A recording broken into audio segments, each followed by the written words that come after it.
Thank you, everyone. I hope everyone had a nice lunch and a nice break. So I think we're ready to restart again, and Jen's got lots of more information to share with us. So whenever you're ready.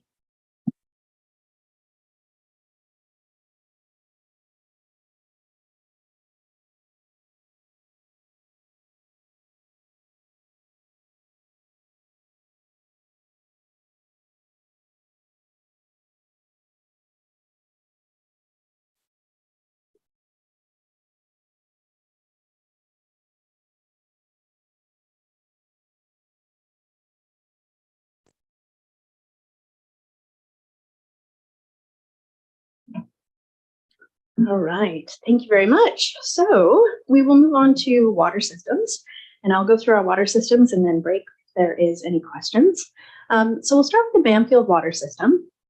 The Banfield water system has advanced water treatment, a very complex network of pipes, and we have a lot of pipes that were installed that are relatively undersized, and we're noticing a lot of breaks at services on 2-inch mains throughout the system. And a lot of that is to do with poor pipe bedding and a number of issues. The transmission main that services West Banfield has been basically having catastrophic failures for a number of years now, so that is our highest priority to address. We have invested a lot of time and energy in moving the system to where it needs to be. So we've done a full infrastructure assessment for the system that's come up with a plan for what we can do. It's also looked at our costs, and that's allowed us to do an update for our development cost charge in the past year, which will come into effect. That's going to help us to build reserves and upsize those mains to meet the development as well as fire flow needs in the community. We put in a grant application to upgrade the transmission main that is failing, and we've also committed some community works funding. So we are looking to start design this summer, basically, for the transmission main, and hopefully construction once we know about funding in 2024.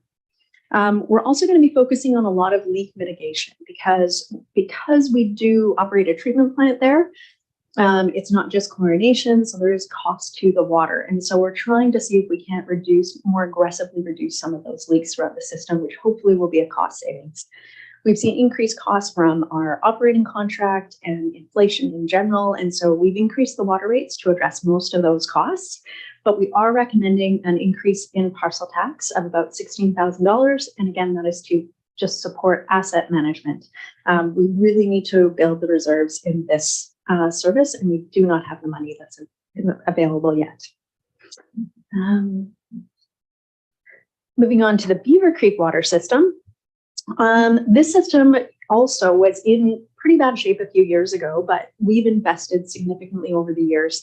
And in the last 5 years, we actually were able to do a celebration recently to talk about all of the investments. And we put more than $2.5 million of investment in renewing water main in the last 5 years. Even just last year, we ended up abandoning the Georgia Road water main, which was on our high priority list. The city took over that and took over the services, saving us hundreds of thousands of dollars. We completed the Karen Road Place upgrade, and we have now designed the next priority project, which is Smith Road. The contribution to capital in this service has been growing significantly, which is good because the majority of water mains were installed in the 60s, and they're all sort of reaching end of life in the next 10 years. So it's important that we continue on this positive momentum to continue to replace the infrastructure. We have recommended a 2% parcel tax increase. And again, all of that money is going into the reserves to try to continue to keep that ball rolling. Other projects on our list for this year is doing a minor amendment for the DCC bylaw. And again, that's just trying to keep those rates up with inflation and the cost, because we used to pay $300 a meter for a water main renewal. We are up to $1,000 a meter. So it is increasing significantly. We're going to do some minor upgrades for storage at the yard to help us with storage for pipe and protecting the integrity of that, some reservoir cleaning, and a GIS condition assessment.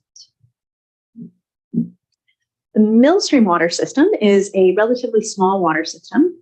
We don't have meters in this system, so it's all flat rate recovery of revenue. We don't have a parcel tax. The water rates were increased to try and meet the goals of the asset management plan. We don't have an increase planned for No, we have stage increases planned for Millstream to try and continue to build that asset management plan. We had looked at doing a building replacement, so we'd recently upgraded all of the treatment infrastructure in our little treatment system there, and now the building itself needs to be replaced. The cost estimates came in way over budget, so we pushed that project, and we're going to look at it again in 2024 when we hope that costs will have reduced.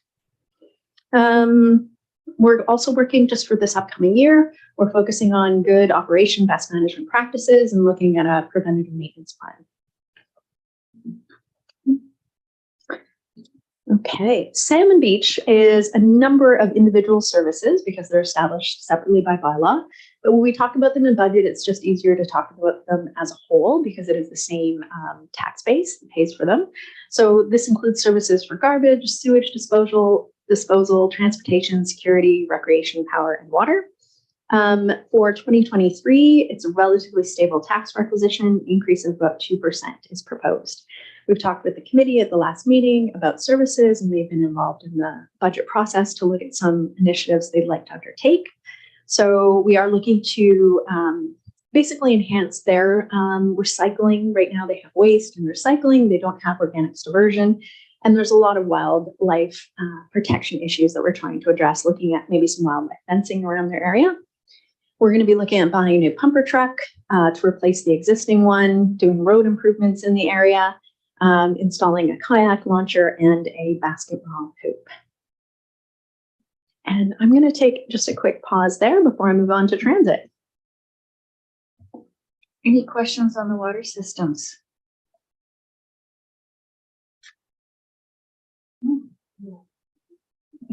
Director Ross? You may have already addressed this, but like, do you have a capital renewal plan for Beaver Creek? We are so lucky. We have asset management plans for all of our services. Most of them are at version 1, some are at version 2. We need to keep on top of those so that we're adding information as we get. Every time there's a break, we make sure we do an assessment of what the pipe looks like, and that updates our information, and it gets better and better over time. Any final questions on the water systems for Jenny? Seeing none, we'll let you move on. Great. Okay, let's talk about our custom transit system. So we have over 6,000 annual service hours and 4 vehicles, a service that operates from Monday to Friday from 8 to 5 p.m. And annually, that's over about 14,000 rides. So during COVID, we obviously saw those drop, but we're seeing recovery and we're almost back to pre-COVID levels. And now we're getting a lot of unmet trips. So we came to the board and made a recommendation that we consider increasing the service. And so we have received approval from the board to do an expansion of 1,300 hours. We're still waiting for provincial confirmation that they're going to be matching our investment on that, which we will find out in the next month or two. And if that happens, then we'll proceed with an expansion program. We've used the stabilization reserve, which again was a grant basically that we received during COVID, and we've been able to defer any tax increases for this service based on that stabilization. So in the current budget, we recommended that we use that stabilization reserve to offset tax increases for 24 and 25. We won't see any in this year in this service. The other one that is of note is we will have BC Transit coming to do a presentation at the Alberni Valley and Banff Committee. They'll talk about custom transit, but moreover, they're going to start talking about the regional transit study, which has started this year, which is great news. West Coast Transit. So this was a service that we have been trying to get started on the West Coast, and that has been delayed and deferred due to issues. And most recently, we've been told that we do not have the funding for the 23-24 period. So they recommended that we investigate alternative options, and we've gone ahead and done that. So we've engaged a consultant to help us look at what we can look at for an interim solution to continue to move forward with this service. However, because the service isn't going to be starting this year, we have dropped the tax requisition down to 0. And once we have a plan, so we're going to the West Coast Committee with some options, and then we'll basically flesh out what a plan is. And once we know what that is and the cost implications, we can do a financial plan amendment if required. I'm going to talk about also this proposed service, which is the Banfield Liquid Waste Management Service. So we originally dedicated some community works funding, or the new Community Canada Community Builds Fund, to basically doing a liquid waste management plan for Banfield. We have a new treatment plant there, and we'd like to look at what it looks like to develop a network to actually utilize that service. There's a lot of concern about the environmental impacts on the inlet. And we talked, so in 2022, we talked with the province, and we talked with Hawaiian First Nation, and we really fleshed out the idea that probably for Banfield, because there is one solution that we're looking at, we should consider doing an ascent process. So we did that work, and we've moved forward with a plan to do that. And we've engaged a consultant to help us through that process in 2023. So we'll be doing community engagement, which should lead us to an actual community decision on what do they want to do once we've got some options and costs for them to consider. And I'm going to pause there before I jump into parks to ask if there's any questions. I have a question, Jenny. You talked about increasing the hours for Handy Dart from Monday to Friday on peak hours. Has there ever been any discussion about expanding that service to the weekends at all? I actually think it is some Saturday hours in there. Terry, do you remember off top? Yeah, so we currently don't have Saturday hours, but we do have Sunday hours. And I believe that there is an expansion proposed for either 2024 or 2025 to talk about Saturday hours as well. But that's not in the plan for this year.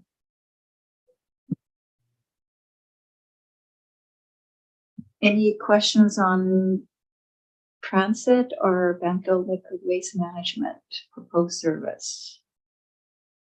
Director Cote. Thank you. Are we getting a meeting with BC Transit? We've asked for that in the past, and I thought they were coming. Thanks. Through the chair, we do make regular requests for them to show up. I'm not aware of them showing up at this point, so we don't have anything scheduled unless Wendy received something. But they will be coming to the AVB meeting like this February 23rd. Yeah. Is that or were you looking for a different?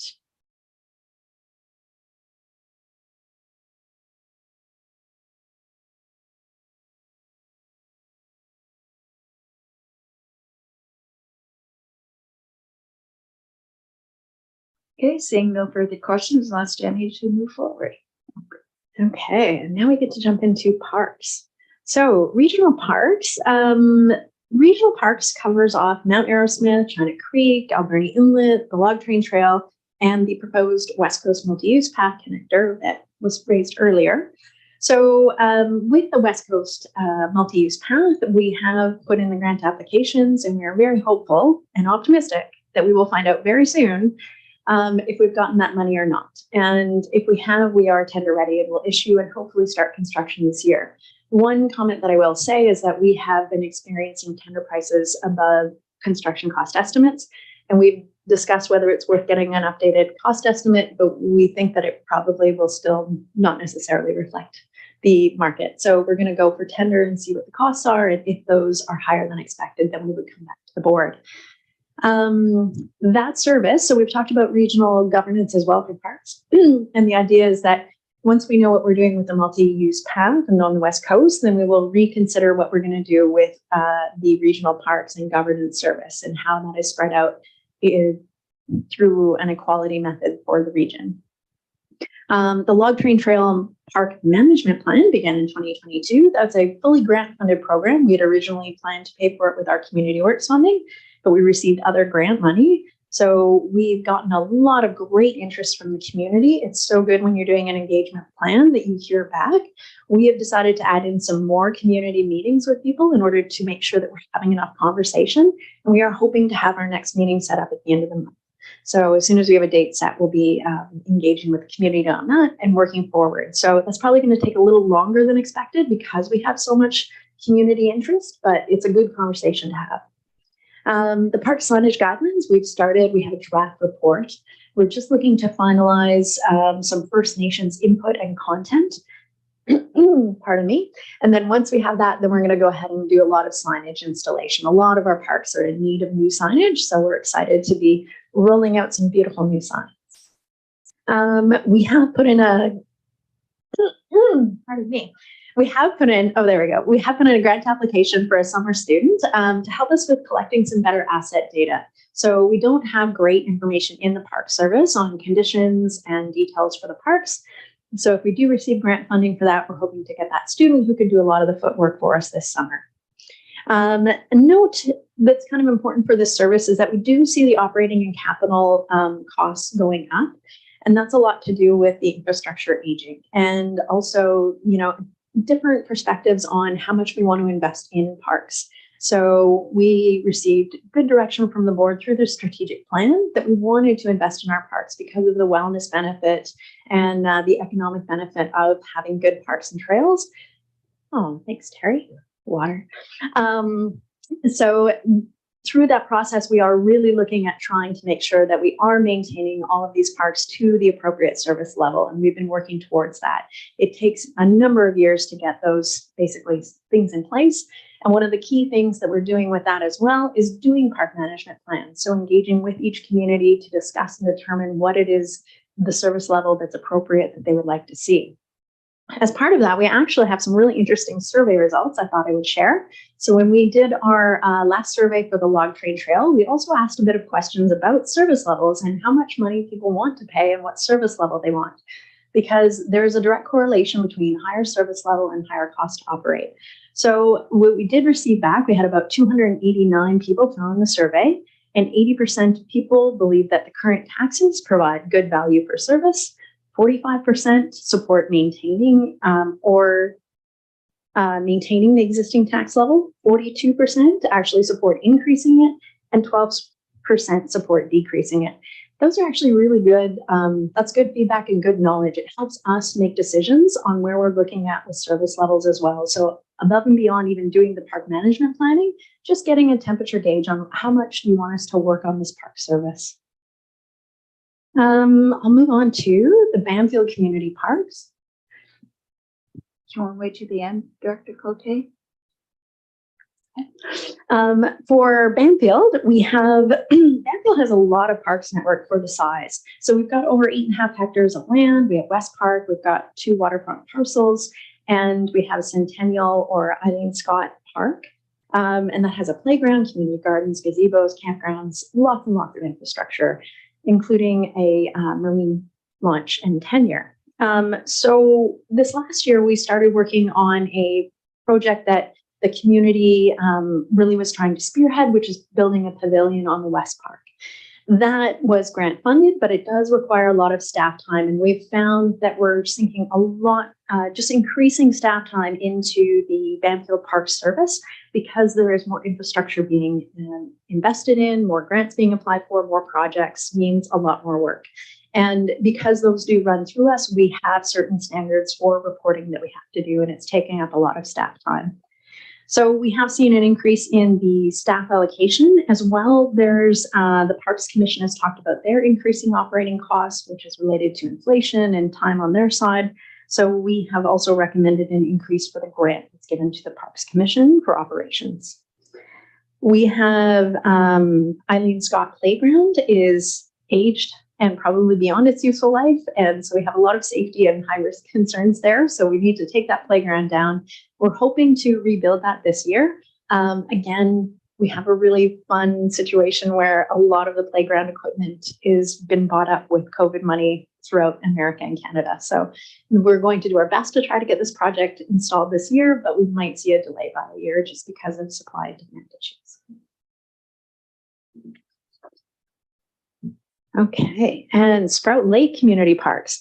Again, this is a park with a lot of infrastructure. So we have a large area, lots of trail network, Cougar Smith Park, Great Central Lake, Faber Park, and the pathways at Faber and Lakeshore. So last year we were lucky to get an additional grant to do an extension for Lakeshore Trail, and that was a great project that got completed. We've also put a grant application in for an active transportation plan. And so that will help us to continue to design and develop what network of trails we want to do in Sprout Lake. We had done some repair work for Cougar Smith Park water system as well. And for the most part, the tax requisition is fairly stable in this service because it has a high level of service and it's been established for a very long time. And so we're just continuing to maintain that as is. Moving on to Beaver Creek Park Service. For the most part, we've got Evergreen Park, which has a lot of equestrian infrastructure, and then Nordstrom Park. The overall tax requisition is fairly stable for 2023, but we do actually expect to see an increase in future years, mostly to reflect expectations of level of service, increasing maintenance issues with a lot of the infrastructure that we have. But first and foremost, on our work plan for this year is to do a Beaver Creek Park Service engagement program with the community and come up with a plan before we're putting in any major infrastructure. Like we also have on the long-term capital plan a new playground at Nordstrom, but we really want to hear from the community. What do you want to see as a whole in Beaver Creek before we proceed? We do have a number of issues that were raised by MIA as risk items that we have to address. So we're continuing to work our way through just operation and maintenance to maintain sort of the basic levels before we can get a good direction to move forward. Cherry Creek Community Parks. This consists mostly of the trail. There's a walking trail along the road on Cherry Creek Road and then Maplehurst Park. Maplehurst saw an extreme explosion of interest during COVID. So it went from a park that not many people knew about to a very popular place to go. It caused a lot of parking issues, access issues, and so we focused on it as our first park to address when we were doing our park management planning. So we completed a park management plan and in last year, and we came up with a list of objectives that we're trying to address as a result of that. One of them is working on collaborating with First Nations on renaming, doing some improved wayfinding signage. We want to support volunteers on the trail projects, inventory and map plants and ecosystems, start to use basically best management practices for construction and maintenance of trails. And then a big one is really looking at parking because it's an issue for that park. And so we have put some community works funding aside to deal with the access at the end of Willow Road, and then also look at an access to connect the park to Cherry Creek because that's physically connected from the electoral area. Right now, we're working on a lot of permits and preliminary design at this time, so it is slow going, but we do have it on our work plan at the moment. The tax requisition has seen an increase. Obviously, we are looking to address some of the issues, so there's costs associated with that, plus adding infrastructure that wasn't there already has a related cost associated with it. Okay, and then we've got the South Long Beach Multipurpose Path and Community Park. This is the section of trail that basically goes from the junction and then connects up with the Ucluelet trail that runs along the roadside, as well as one little waterfront park that is sort of just before you get to Ucluelet off to the left. So these are relatively low levels of service, fairly self-sustaining. The district of Ucluelet takes care and maintains the trail, the path for us. So we just give them an operating grant. And really, we're not quite sure what we're going to do with that service until we know what we're doing with the rest of the multi-use path and that connection there. So once we move forward with that project, then we'll be able to review this service and see if we can combine those into one. The community park service it's relatively inactive and has a very low level of service. So there's relatively low tax implications with that. And Sprout Lake Marine Patrol, this is the last slide, so I'll finish it off and open it up for questions. So the Sprout Lake Marine Patrol program is basically boating safety awareness. And this is run, we usually have about 4 summer students that operate out of the provincial park boat launch. They do regular patrols, they educate in the schools. They've got a great comprehensive program. And it is mostly grant funded. We have been successful. We had a 3-year grant program that just ended. We put in an application for another 3 years, and we will see if we're successful. We're hoping that we will hear back sooner than later. And if we don't get the grant funding, we're probably going to have to come back to the board with a new plan. So we're so optimistic. We're building it into the financial plan. We're doing a bit of we're going to replace the floats this year just because we have to maintain the boat, which is good. And also of note is that the increased costs do affect this. So we had to do a an amendment to keep our rates up with minimum wage, which has increased operating costs. I think that's it. If there's any questions. Thank you, Jenny. Director Cote, you had a question? I did have a question on the one of the first slides you had about rural parks. So the survey, I'd like to know, was that divided up into areas? So how many people from Sprout Lake actually submitted to that survey? Thank you. I would be happy to get the detailed survey results and share it with the board. I think we're going to as part of the park's annual report, which should be coming to the next committee of the whole. So you will get very detailed breakdown of that survey information. Yeah. Dr. Roth? Thank you. My question is about Maplehurst Park, the proposed parking area, which is located within Beaver Creek, yet the park itself is located in Cherry Creek. Who will pay for the capital costs and ongoing operational costs, being that it's within Beaver Creek, but it's for Cherry Creek? We had a lot of really good discussions about this. You know, it's interesting. We also looked at who the user group was for parks, and it's a bit of a philosophical discussion when we talk about regional parks, who uses what service and how that goes. And I think one of the things we'd like to do is in a month, once we have our full complement of electoral area directors, we'd like to go back and visit that plan, because it is so fundamental in the sort of the plan and the operation when you see who's using the park, what the values and wishes are of the people who are involved in the development of it. And I think if we can walk through that and review it to make sure that we're still on board with the plan moving forward, I think that'll be really key. At the time, one of the reasons that the board did support moving forward with the access at Willow Road is that the park is heavily used by not just Cherry Creek, also, of course, the city and Beaver Creek, because it's a park. It's a great little park. So a lot of people use it. And I think that Beaver Creek electoral area recognizes the value that it provides to their residents as well. And I think actually right now, though, the funding is coming from the upfront capital funding is intended to come from the community works. So there's no tax requisition associated with upfront capital costs. But it does raise questions about ongoing operation as well as asset management, because when we build new things, they're not free. So it's a very good point. But I actually think it might be in the road right away. So we don't have to access any new properties for that. I just have one more comment about it. It's just that every week I walk up in McLean Mill, and they have a 50 to 60 space parking lot, and it's easily accessible and very close to Maplehurst Park. And in fact, the same creek runs through both of them, and it's very underutilized. And maybe, you know, but a lot of people do use it to walk, and there's a great trail system up there. So just thought I'd mention it. Go ahead, Terry. So Maplehurst Park is part of the Cherry Creek Community Park. And even though the parking lot will sit in Beaver Creek, the governance is still will be in Cherry Creek Park, unless we have a discussion about moving it into, say, regional parks at some point or another. But there are a lot of regional parks on the queue that people would like to have moved into regional parks, such as Great Central Lake Park. No City has talked about, what's the one that's in Sprout Lake, Seton Park. There's been discussion about sections of the log train trail that are within city limits. So there's a whole bunch of governance items regarding parks. And the regional district service model is great in many ways, but when it comes to parks, it's a little bit complicated because it doesn't necessarily mean where the park is as to who's using the park. So it will be definitely a governance discussion. Next up is Director Sadia and then Director Blanco. Go ahead, Director Sadia.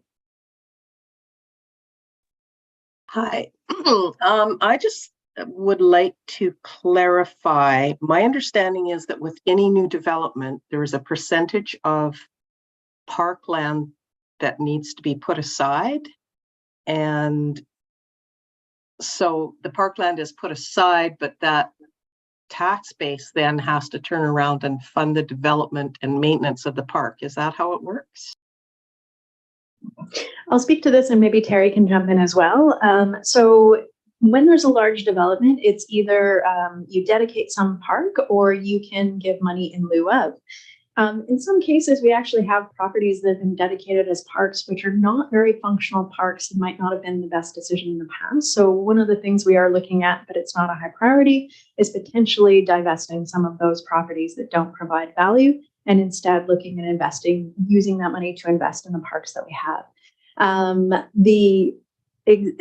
don't think there's a formula per se, but I think that's when people are looking at development and planning, that is a portion that is required when they're looking to develop a large plot of land. I hope that answers your question. Did you want to add, Terry? Through the chair, thank you so much. That helps. So there isn't a real formula for the percentage of population and access to parks, and is what I'm understanding. And it's totally up to the community. And the other thing that I just wanted to mention in my travels, what I found fascinating was, even though there is a poor economy, every community had playground equipment that looked like it was national. So they're capitalizing on economy of numbers to provide playground equipment for their communities. And I just thought that was brilliant.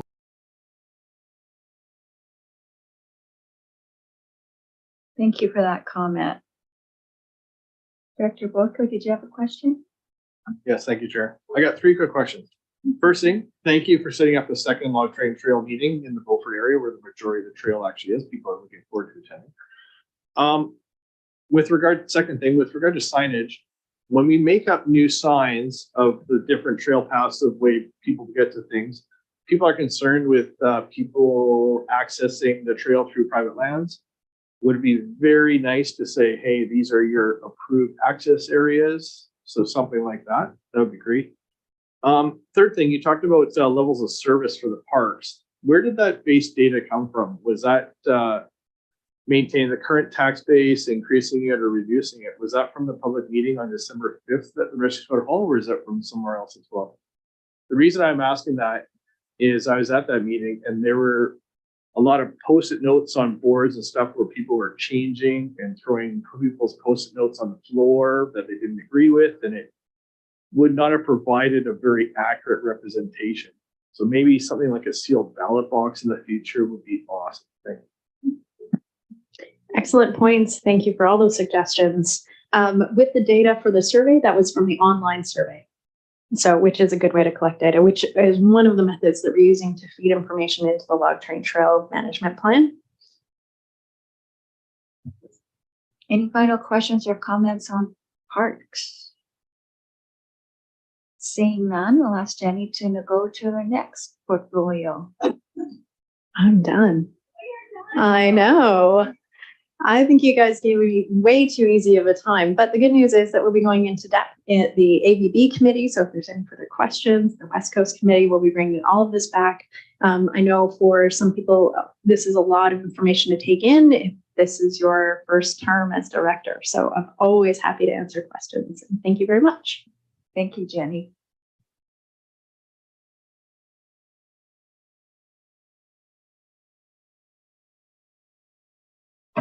All right, thank you. So Terry and I left the best for last, administration and finance. So just bear with me when I get going here. So I'm going to touch on general government services, which is quite a large budget that all regional district participants pay into and participate in. General government administration is basically the supportive role of the organization and includes all sorts of services: asset management, human resources, IT, records management, health network falls under general government. A big part of what administration staff does is preparing for meetings, agendas, minutes, and any follow-up coming out of those meetings for our board, hospital board, and committees. We have approximately 21 board meetings a year, 10 hospital district meetings, 6+ committee of the whole meetings throughout the year, and we have 15+ committees that meet different times throughout the year. Another layer of support that's required from both our administration staff and IT is with COVID bringing on electronic meetings and live streaming those meetings. It's quite a bit more work to set that up and manage it. But it's definitely now part of how we deliver service. Great. So corporate administration. So corporate administration basically follows the policies and directives of the board, provides legislative and administrative support services to all regional district departments, our board of directors, our committees, the public, and we also liaise with other local government and First Nations not on our board. Corporate administration is made up of basically 5 divisions. So administration, legislative services, information technology, communications, and human resources. Did I go too far, Terry? I don't know what I did. So to go back, I can't see that. Sorry, I can't see very well. Okay. Great. So legislative services, a lot of what regional districts do, or everything we do, is governed by the provincial government and various acts. The main act that regional districts, basically I call this our Bible. If it doesn't say it, we can't do it, is the Local Government Act. The Community Charter also applies to us, freedom of information and protection of privacy. A lot of what my department does is we have to check for legislative changes that impact our local government. For example, code of conduct. In the fall of last year, all local governments in BC now are required to develop a code of conduct for their board or council, and they have 6 months to do so after the election that was conducted in 2022. If they decide not to, a board or council, develop a code of conduct, then they actually have to give reasons why publicly why they're not. So that is something we're working on right now with our board. We'll be considering it at the beginning of March. Another example is Freedom of Information and Protection of Privacy Act. Legislation it's quite robust legislation, and it's around how we collect information, how we provide it to the public. And also part of what we do is we collect a lot of personal information for our different programs and services. So it's very prescriptive on how you collect it, what you can use it for, how you store it, when it must be destroyed, and how you do it. So there actually new legislation just came into effect in 2023, which we have to actually have a privacy management program in place for all of our services. So that's something we'll be working on, my department, in the next while. Very closely linked to your FOIPA program and privacy management is your records management program. They're very closely linked. So that's something else we're going to be looking at this year and next, is to improve our records management program for the organization as a whole. So just a quick highlights for 2022. In January, Daniel mentioned this, we hired our first ever communications coordinator, which is great. So last year, our main focus was to work on website upgrades and improve social media presence on Facebook and Instagram, as well as we're working on developing various policies and procedures to engage the public. So that's what we're looking at for this year. Also in 2022, we retained an independent committee that looked at board remuneration. So that took up quite a bit of Terry and my time in 2022 to work with that committee to review the remuneration expenses and benefits paid to directors. So that happened throughout probably March to July. And then we presented a new bylaw that was adopted by the board in October and came into effect with the new board of directors in November. 2022, of course, we have our new board. So we started board orientation, and that continues on right through to today. So we also hired an IT technician to support our IT department in the fall of 2022.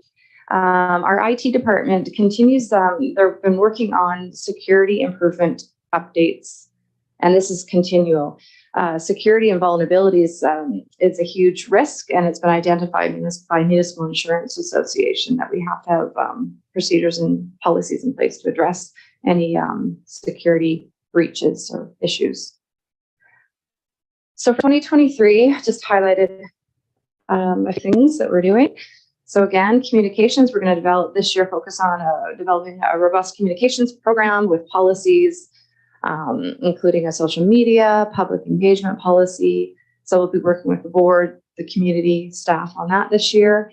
We're excited to announce that our new website will go live in March 2023. So we're excited about that. Again, I touched on FOIPA, Freedom of Information, Protection of Privacy. We'll be working on improving our Freedom of Information program, as well as implementing a privacy management program for the regional district.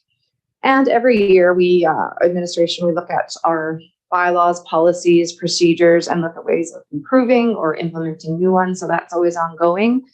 For this year, ones we've identified are surveillance, use of electronic signatures, and I believe our procedures bylaw would be another good one to look at, and that governs how we run our board and committee meetings. So we'll be coming to the board with that. Under general government, some new initiatives that have been identified is the ACRD office. We've committed $125,000 in the provisional budget for 2023, or the draft budget, to look at alternatives for our office. We've outgrown our space and taken over the credit union downstairs, and just looking at what the best alternatives would be for the future for our needs for an office building. And the other area that has been budgeted in the draft budget is for primary care recruitment and retention initiatives. So that's $75,000, and that's to address the shortage of doctors and other primary care support services in our region. So that will be moving forward if approved by the board. And then finally, I did talk about IT there, continuing to look at security risks and improvements. Now I'm going to pass it over to Terry. The only thing I was going to come on to here is, although most of what we do is covered through general government, elections, by-election are covered through this budget. And if we also do referendums and assent votings, and that is dependent on what the service is and who's participating, they would pay for the referendum. So I'm going to hand it over to Terry now. Before you leave, Wendy, can I ask sorry, a I forgot to question? ask. Yeah. Yes. Any questions on administration for Wendy? Dr. I just, thank you, Chair. I just missed exactly what you said about referendums at the end there. If each area wants something, they can do their own referendum. Yeah, What so exactly is that? basically, for example, we'll use the pool as example. Say we decide, okay, Beaufort's in the pool, Cherry Creek, Beaver Creek, Sprout Lake. So whoever's going to participate in that service, they would pay for a referendum. So whoever's proposing to participate would pay. So it's not the full general government that pays for a referendum. Unless it was all participants participating, then they would all pay. So if it was a regional service, then they would. So if you had a service of some kind that people did not want to participate in, they can just say, have fun, we're not in it. Yeah, I mean, yeah, I To guess. be simple for everybody listening. So it's a little bit complicated because you don't end up running the referendum in each area. So you determine who you want to be the service participants, and then that becomes one block that you go to referendum on. So we'll use the West Coast Multiplex is a great example. So in advance of it, they decided that they were going to have Tofino, Ucluelet, and Long Beach were the original participants. So it didn't matter what the vote was in Tofino or the vote was in Ucluelet, or if we had a polling station in Long Beach, what those individual results were. That is one whole area that's going to referendum. And so if it got the 50+1 overall, then the service was created. Oh, okay, that's a good way to explain it. So if, say, everybody wants to be in, but Beaufort says, no, only 20% of the people want to actually pay for it. But if they're in it and overall everybody involved is 50+1, then the service will proceed. So you need to determine if you're in or not before you get to the referendum stage. Yeah, and that's why you do like significant engagement in advance of like the feasibility study. We also can requisition funds from the areas to do feasibility studies for proposed service. So at that point, if we are, for example, doing something in Beaufort and it's very clear to you that your constituents aren't interested in this service, then you just wouldn't say that you want to be a participant in the referendum. The one anomaly situation is the the multiplex, the Alberni Valley multiplex. So the Alberni Valley multiplex was done as a referendum in each area. I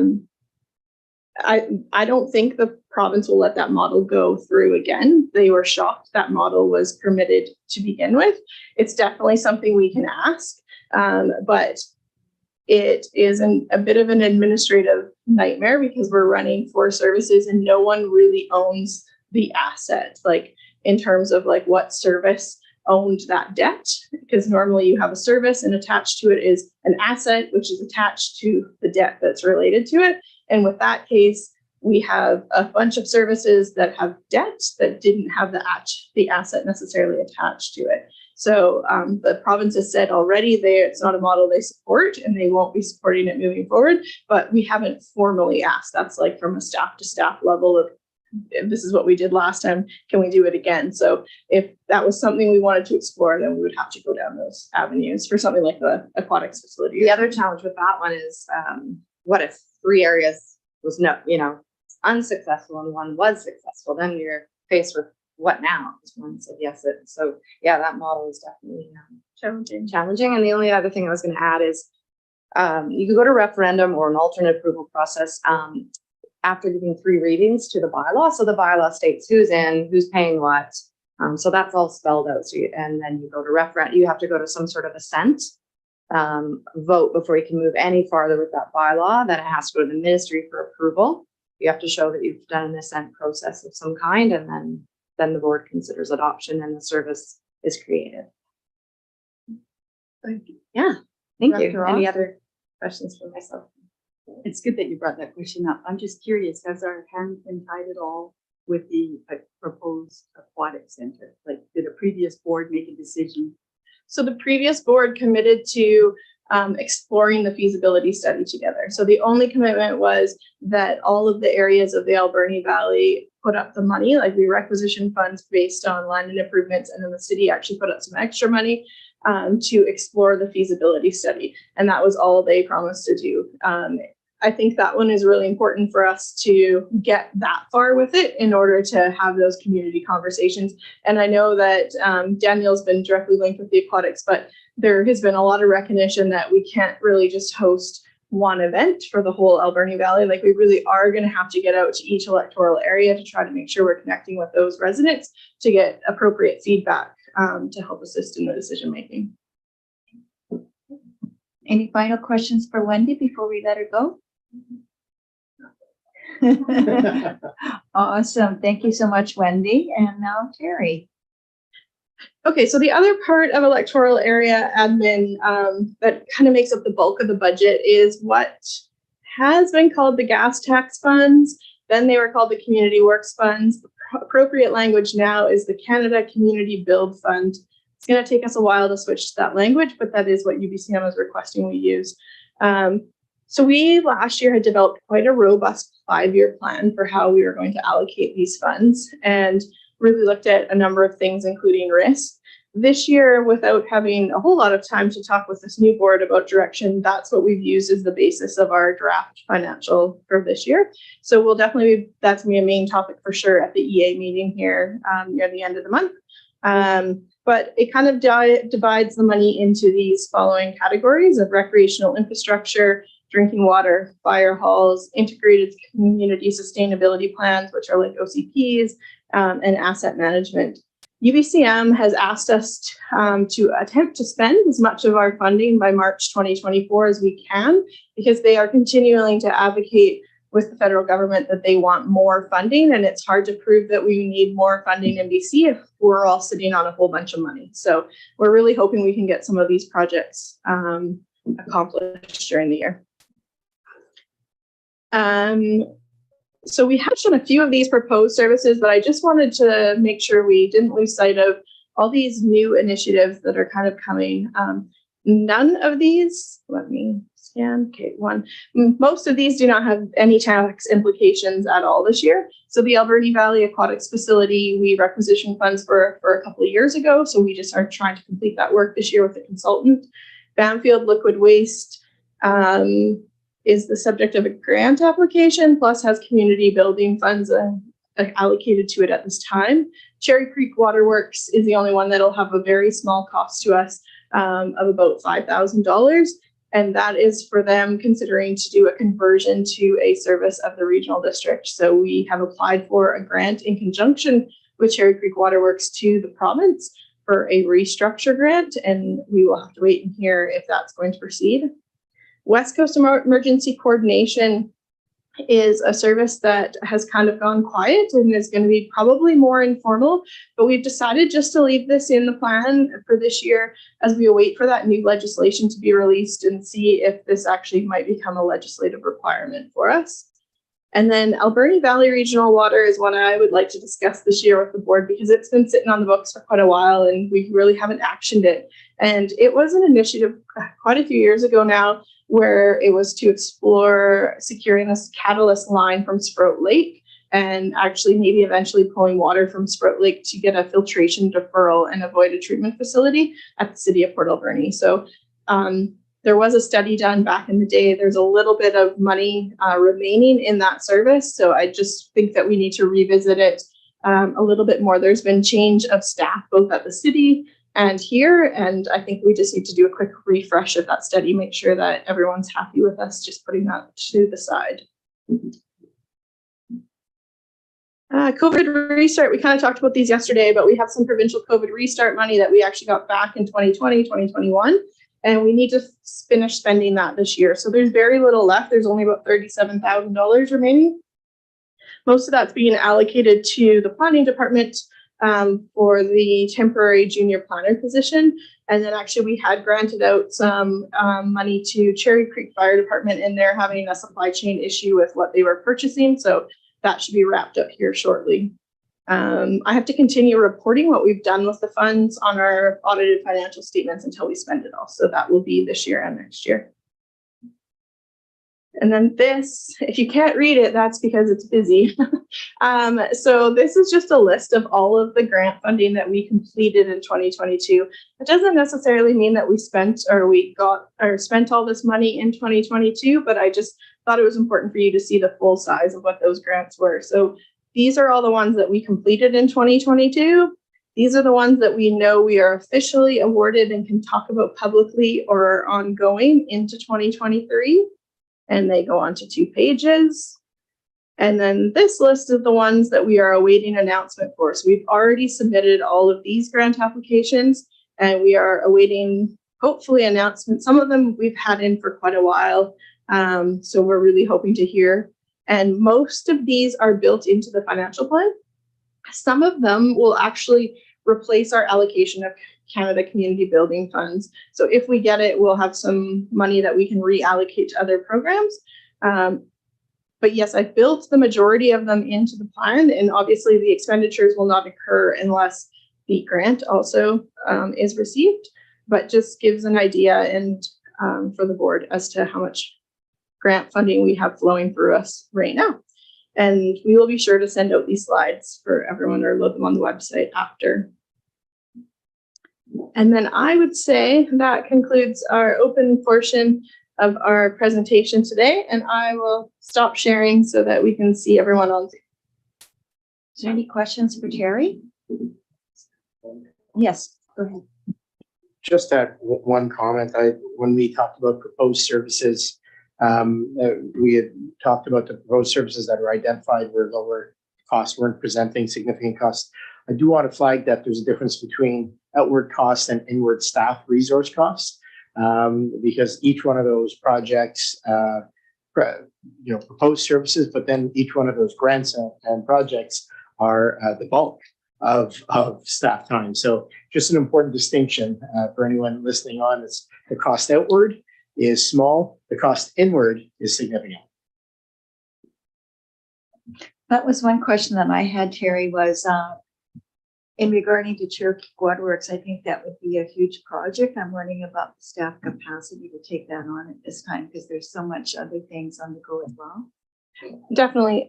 So that project will be mostly led by Cherry Creek. Like it's them determining what their governance is. However, as they're talking about what it would look like as a regional district service, we obviously need to have input. We know how we're operating our other water systems and our other fire departments. And so we'll definitely have to make sure that they're having that lens. However, it really is the majority of the work will be lying with the Cherry Creek Waterworks District.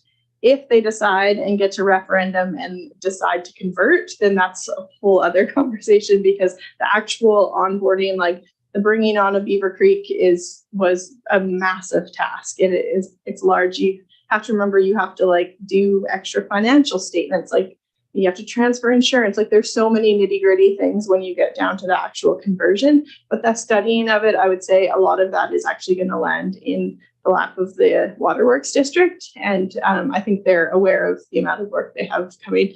I think the plan is, if we can get the grant, is to proceed with a consultant who recently just did the Union Bay conversion, and so is very familiar with regional districts on the island. So that would be good. Thank you. Any other questions or comments for Terry? Doesn't look like it. I just want to really thank the staff for all of their hard work that they've done. I know this is a huge amount of staff time they've put in. You guys have done an excellent job. So thank you very much. Director Borko? Oh, okay. Okay.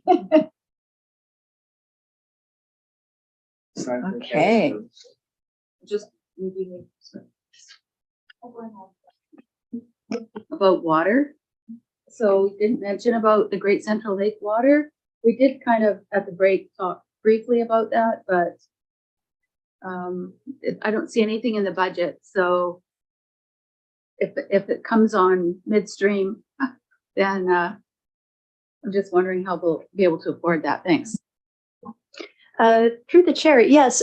So to the best of my knowledge, we do not have, we aren't going to be moving forward with taking on ownership of any new water systems. Great Central Lake is one that we looked at in, I think it was 2020. And because they're looking at doing a large development out there, the option is that they can set up a private water system. Well, it would be actually an expansion of the existing, or the regional district could take on that service. We reviewed it and we've set up terms and conditions under which the regional district would take it on, and we have a memorandum of understanding drafted. The next steps for that moving forward have not proceeded, and so we don't at this point think that will in 2023. We'll do a quick investigation to see. But again, I'm thinking the earliest would be the 2024 work plan. If we had to, we could come back with a financial plan amendment if there was associated costs. But establishing a service is quite a bit of work. So hopefully that doesn't come on the work plan for 2023. Did you have more questions, Derek? I'm just concerned that if it does, because it's been an ongoing conversation, I had no idea that it was being put off. So, okay, thank you. Any final questions? Bob's Rock. Okay, could I get a motion? Could I get a motion to receive the 2023 to 2027 draft ACRD financial plan? Moved by Director Borko, seconded by Director Roth. All in favor of the motion? Any opposed? Motion carried. Do you have any questions from the public? No, Madam Chair, we have no attendees today, and there were no questions submitted to our responses email address. Thank you. Next, could I have a motion to close the meeting to the public as per the Community Charter Section 91C, Labor Relations or Other Employee Relations? Moved by Director Sega, seconded by Director Cote. All those in favor?